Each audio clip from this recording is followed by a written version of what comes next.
501. Hey. 02. Okay, I think I could see my head bobble in there.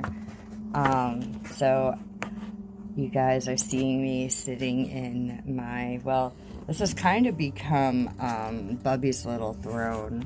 But this is just like, I don't have, if you noticed, I live on the floor. I sit on the floor a lot. I don't have like couches and chairs with back support and stuff. I've very minimal, like this is my only really like chair in the house. Yeah, I don't have couches and chairs and things like that. So, but I sit here once in a while and I just kind of curl up in it. This is my spot where I sit in the morning often, and the sun comes in right here. The room where I'm usually making my videos, where it's prettier, the sun doesn't come in there till later, so I like being here. So anyways, the reason why I'm here this morning, Alexa, volume down. Turn it down a cinch. This is definitely going to be in my public diary, and very much inspired by my day yesterday with Bliss, which I'm going to share. Look at this awesome kitty pillow that Bliss made me for my birthday. And Bliss's birthday is coming up, so I gotta get thinking what do I want to do for Bliss for her birthday. Maybe get a cute little kitty pillow. And she did this all by hand. Like, she hand sews things. And she's also an amazing artist, painter.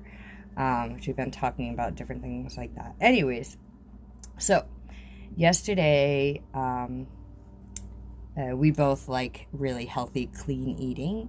And so we're always like, where can we get healthy, clean, cool food, you know? And the place we went to, we posted pictures of it, is called Restoration Cafe here in Manchester. It's on Hanover Street.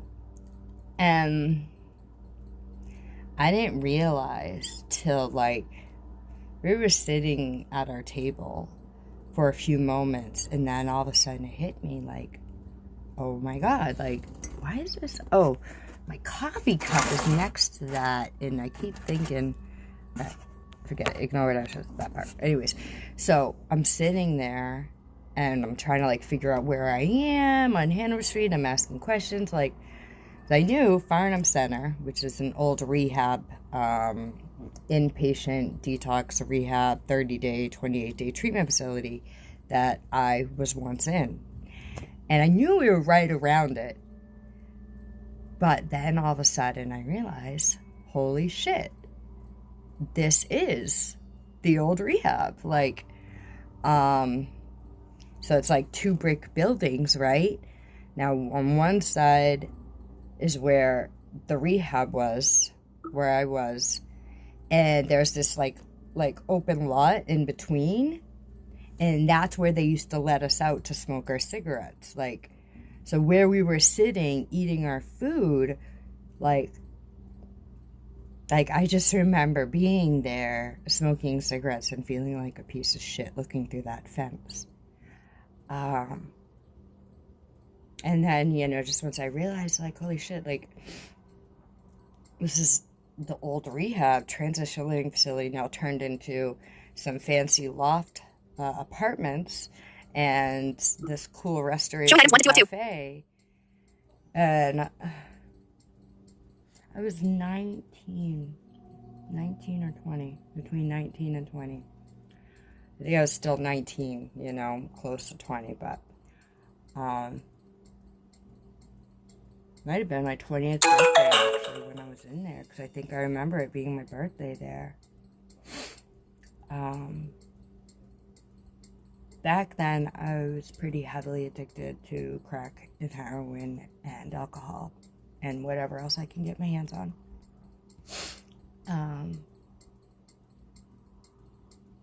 This is probably my 2nd or 3rd or 4th attempt already at rehab, being in rehab, something like that.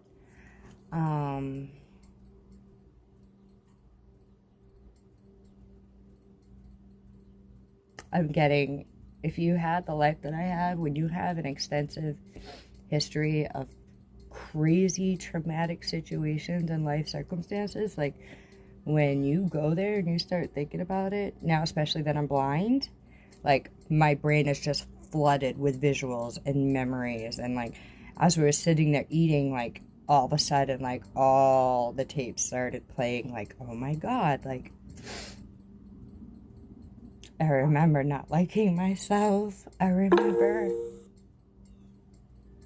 feeling like nobody liked me, and I was made fun of. I wasn't from the area. I didn't know anybody. My teeth were all fucked up, and I was missing front teeth, and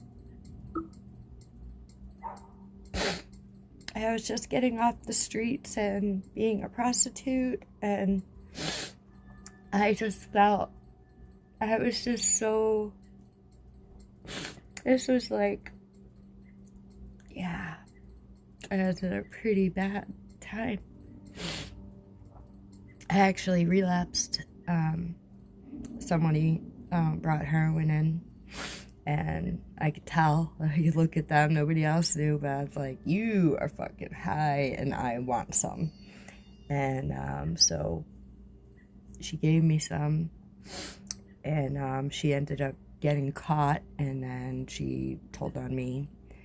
And so they brought me in. They went to drug test me. I was like, don't even bother. Like, yep, whatever. I'm high. Kick me out, dude. Like, I was already on a roll. Like, I wasn't high enough, too. I was like, I just, like, got a little taste. And I was like, yep, whatever. I'm ready to go. Anyways, I need to go get higher because, yep, the beast is alive. And,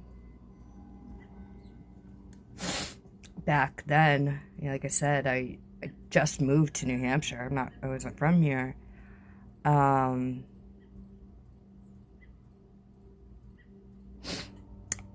I still had what we call Johns. Johns are what, you know, when you're a prostitute on the streets and you don't really care about the guys. They're just Johns, you call them. But I had some regulars that would come and save me when I was in trouble, like when I got arrested or I got kicked out of rehab or I ended up in some crazy situation and I needed someone to come get me out of. Yeah, it's like I could barely remember what happened. I remember calling, I don't even know what the fuck I did. Like, I might have just hit the streets, or I might have called it, I don't even remember. Like, I've been through a lot. It's hard to remember everything. I was in rehab in Maine, I was in rehab in Nashua, I've been in a few rehabs in Worcester, I've been, yeah.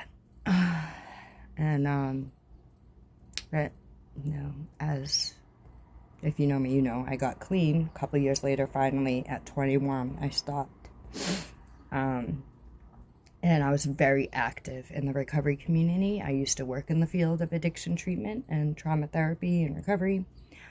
Very active in the 12-step community, as well as in, like, the actual recovery community. Went to college for it, got a job in the field, yada, yada. And I actually went and spoke at a meeting at this facility. It's just, you know, a few years later, not even. I was still such a mess.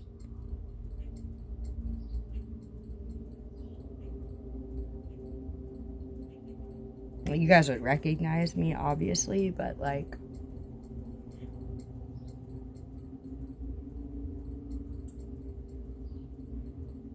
I was 19.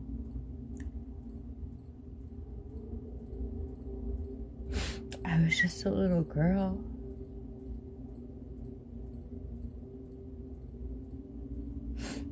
That's my reality. Like, I never really got to be a little girl.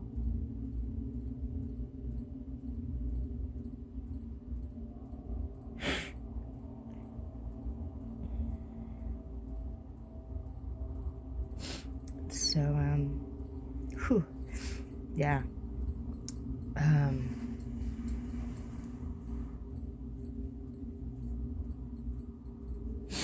I'm just kind of,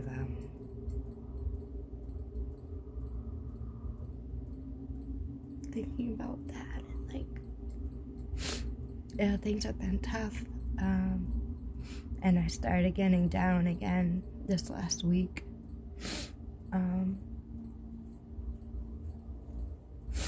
Being there yesterday, and kind of right across the street from this old rehab and now restaurant lofts is a park they call Needle Park. And we parked our car near that, and as you walk by to get to the restaurant, like, you just pass by bunches of homeless and drug addicted persons and trash, and they were all so nice and so loving, and they were complimenting us. They had two guys that asked if we needed any company, and a woman saying one of us were beautiful, or we were both beautiful, I don't know, and just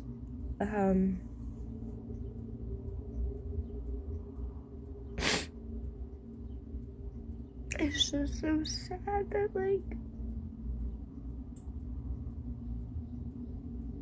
there's so much shame and judgment. And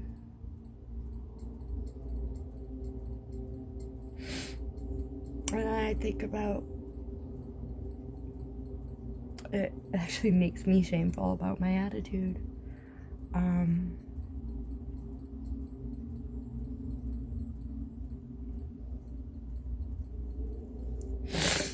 Like, I really have a lot to be grateful for.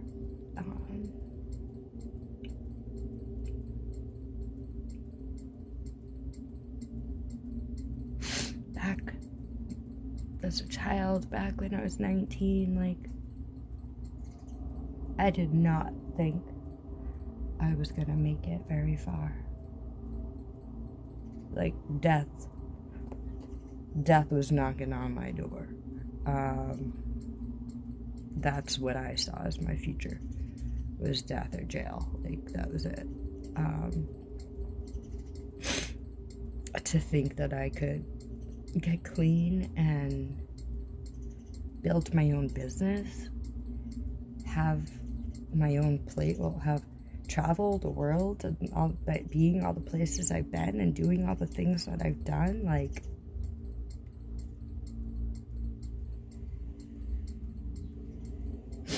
the life that I've lived and the life that I have even right now is a life that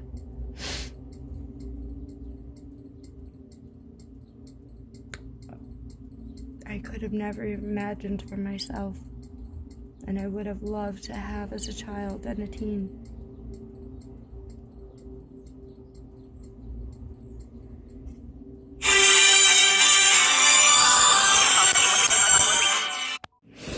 Okay, so I back up. I just want to kind of close this off.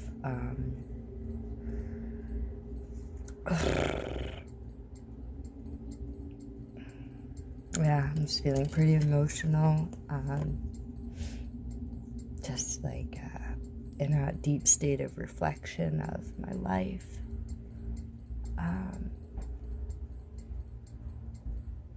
I'm very lucky to be alive.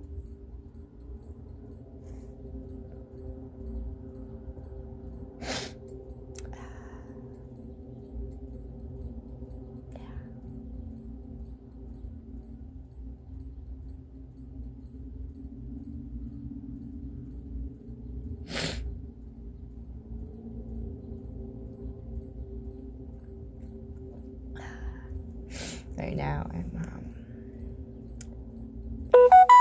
of just being inundated with visions and sensations and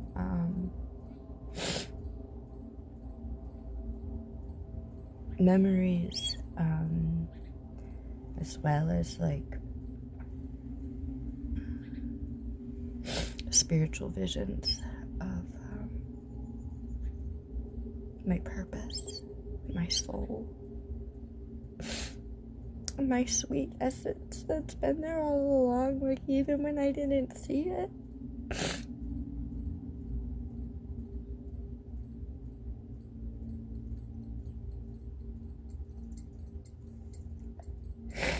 I'm just imagining the me of 19 looking at the me of now.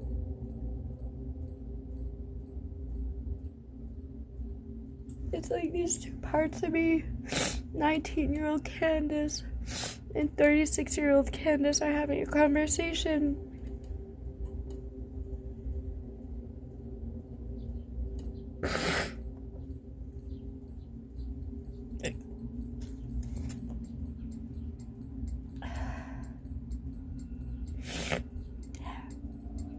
I don't know what else to say. I'm having a pretty visceral, emotional healing experience here.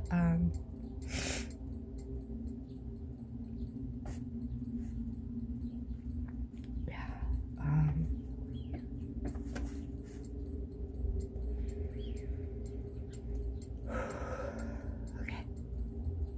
I feel like there's so much more I want to say, but I gotta ground and clear.